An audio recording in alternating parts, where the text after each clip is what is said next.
came to your class, I was a blank slate. You were a slip of a thing. Yeah, I was. I know. Yeah. And I really didn't, I knew nothing about acting. I'd only started reading Stanislavski because my father was sick and tired of me sitting in the living room doing nothing. He'd go to the library and read a book.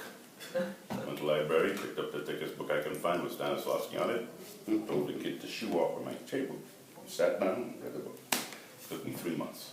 Huh. And I never knew this. Yeah, You never told me this is this. before I met you. Yeah. Backstory, had a girlfriend from Germany who was with Lee Strasberg. And she, worst thing you can tell me is, you can't do. And she said, you can never be an actor. I was like, yeah, all right. I'm watching. And she mentioned the book, Stanislavski. She said, you want to be an actor, read this book, Stanislavski. There's no way in hell he's going to read this book. This kid likes looking at TV too much. So I read the book, and the more I read it, the more intrigued I was as to how this psychophysical thing worked, the mechanics of it, the connection to it. I tried experiments with my dog, that didn't go too well. And I just... You're doing repetition with them? Yeah. Trying to be a dog. Give me nothing. You give me this. I give him that. So I had revved myself up to a fevered pitch, and some months before Rosanna introduced me to your class. Who introduced you? Rosanna, my brother. Really? Yeah. Oh, I forgot that. Yeah, he wasn't in your class for very long. No. I actually sat in on your class incognito years before. Huh. And Interesting. it was intimidating as heck. Well, they were bigger in those days too, Yeah. and they were different, you know. And this time when I went, I was a blank slate, because even though I read this book, I knew nothing about acting at all. Period. I wanted to see what was this thing that everybody has to go to class to do. I mean, you live in every day. How do you not, well, you gotta go to class for this. I am shy, painfully shy. I would rather sit in the back in the dark and have no one call me than have happen what happened when I was in your class.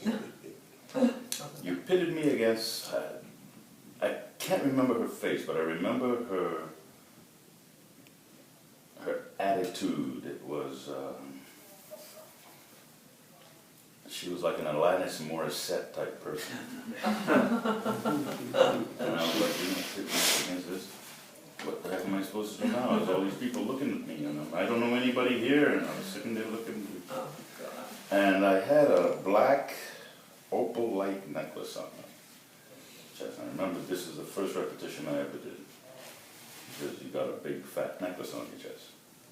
I said, yeah, I got a big fat necklace on my chest. And it just escalated to something anger-inducing. I was like, yes, I have a big fat necklace on my chest. You got a problem with that? That was the end of the lesson, and everybody started to clap. I was like, people clap. I can do this. Yeah. And I wasn't, that broke me. Stage shyness just gone from that moment. But I still held on to the nervousness about being on stage. That was my gold anchor. I needed that. The minute I stopped, it meant that I forgot what could happen. And I go into and I've done it before. I let go of the nervousness and said, man, I got this in the bag. The second I get on stage, can't remember my lines, can't remember my intentions, forget who the heck I'm talking to. Everything is on. I said, that's it. From here on out, I'm keeping the nervousness. It's not like I don't want to do this. Who is everybody looking at me? Oh, it's nothing like that. It was just have respect for the stage. Have respect for the people that you're working with. Understand that they might know more than you. Constantly learn and learn and learn and learn and learn and learn, no matter how big you might get. And working with you, I mean, you took me on a wonderful ramp of, first the ramp was not sharp, it was blunt. And then it started to go up. What was the first play I ever did was, what you wrote? Baby, Cool and Baby. Yeah, it was, Now I was writing things in those days. yeah, that was born off of repetition. Ah, And that one. it was like a 3-minute play. Yeah, they were very short, And mercifully. I had so much fun doing that. I wanted to know more. Some years ago, I was doing Shakespeare. I forget what. Oh, I know, Prospero. Prospero. By the time you got to that, yes. Yeah. Yeah. And I think you asked me, how did you get it so quickly? And I didn't know how I got it so quickly. All I knew was I was reading this thing. At first glance, it didn't make any sense to me at all. Then I closed the book. I said, okay, look, it's a play.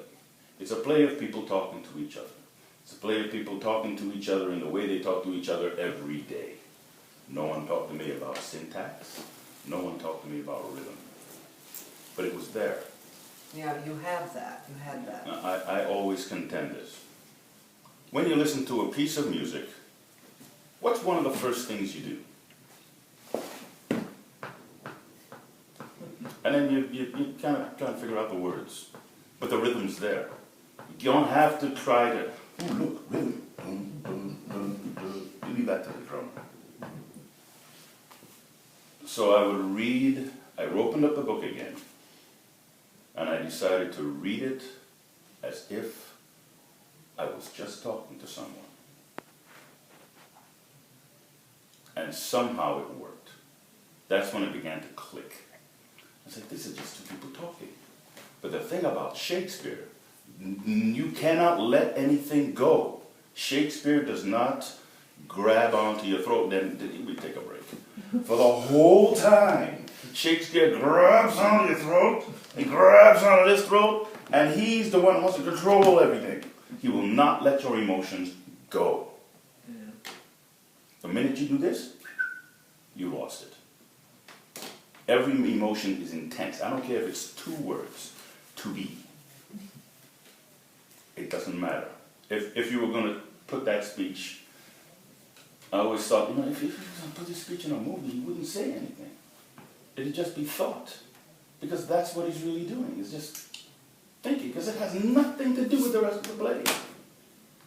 To be or not to be, that's the question. Whether 'tis nobler in the mind. And to go on and on and on like this. So by the time I got to class, I was like, okay, let me try this thing, see if it works. And it worked. And then, years later, after I left here and I went to Trinidad, there was a premier Shakespearean teacher. We got into the biggest argument during the party. That she was all about, yes, you must concentrate on the syntax and the rhythm of the rhythm's there, lady. You don't have to. What are you doing? Because I heard one of her performances like, because that's all I'm hearing is, and the actors have no idea what they're saying.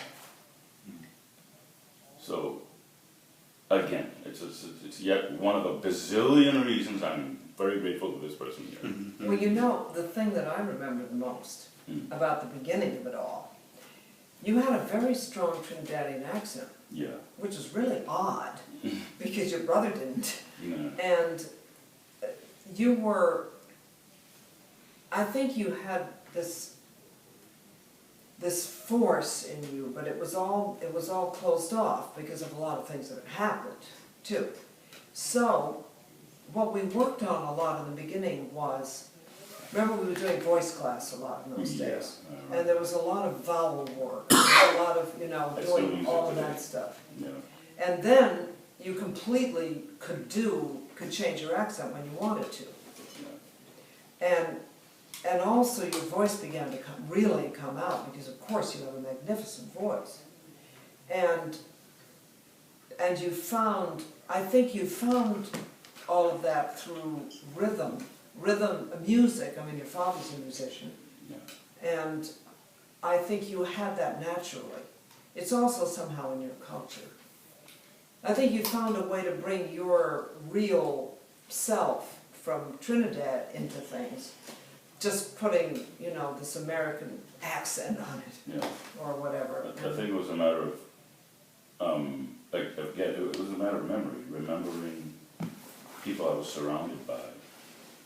Most of all your grandmother, because you used to My talk about her grandmother, so yeah. much. She was a huge influence. Do tell them the story, the one I loved, my favorite story. You know the one. When I was 12 years old, I went to visit Trinidad and visit my grandmother, whom I hadn't seen since I was 6.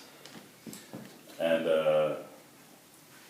I was out in the back, just looking at this tarantula. I was, you know, not paying much attention. You know, it was a big fat spider that's way over there, and I'm happy it's way over there and doesn't fly.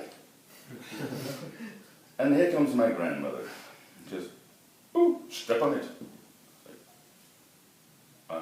You just step on it. You step on the tarantula? Yeah, step on it. Why are you still talking to me? Go step on it, the thing now. I was like,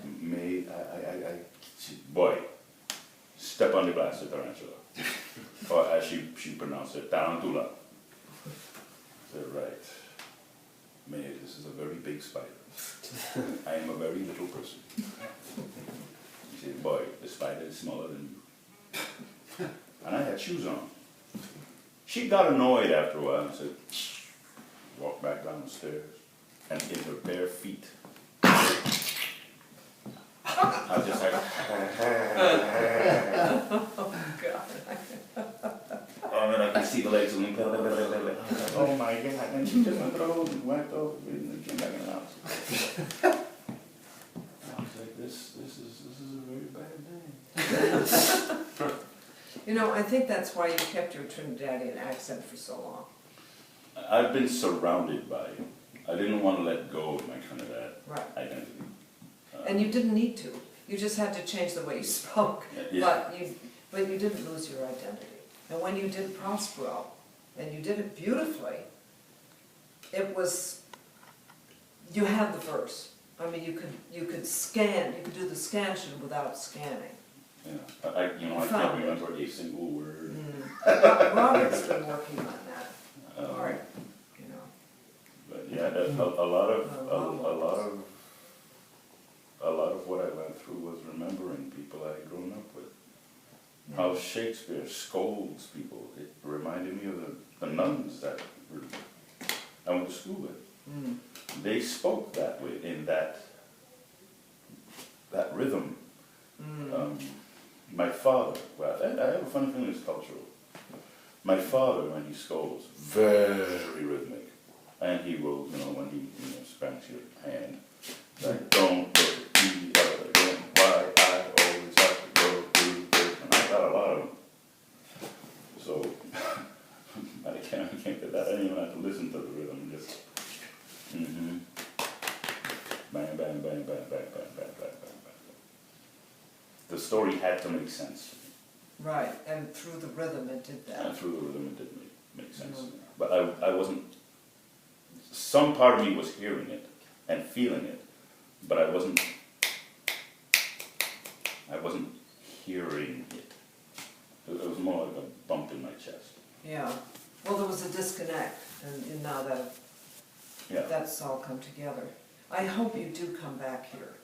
I'd like to. You know, you really could do voiceovers, you really could do that. Yeah. You know, I mean, there's no question about that. With all your experience, this is the weatherman.